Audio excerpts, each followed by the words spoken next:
I consistently hear the excuse that I have trauma, therefore I can't take care of myself, or I have trauma, therefore I can't lose weight, or I have trauma, therefore I can't exercise, or I have trauma, therefore I need this ice cream, or I have trauma, therefore I cannot be held responsible even though I'm a full-on adult. Everybody has trauma. Not one human being alive in America after 2020 can say that they have not been traumatized. So you are in a huge club that includes everybody, and you need to stop making excuses for yourself and take personal responsibility so you, in fact, lower your burden upon yourself and everybody else.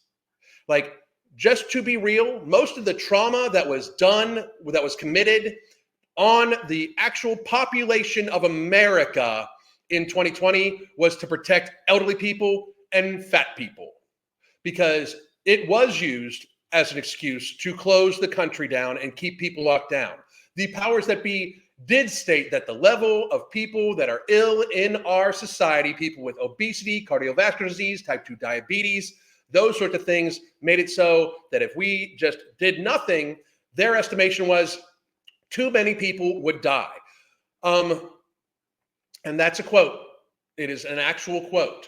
So the trauma that many people went through in 2020 that has affected young people's lives tremendously was done in the name of elderly people who can't do anything about being elderly and fat people who can definitely do something about being fat. And yet here we are 3 years later after traumatizing the entire country to protect, again, elderly people and fat people from a cold that is less deadly than the seasonal flu to anybody else, has a very low risk for people that are of healthy weights and ages. We, in fact, trashed all of society in the name of elderly people and fat people and traumatized everybody. Learning disabilities, mental health issues, suicide rates skyrocketing.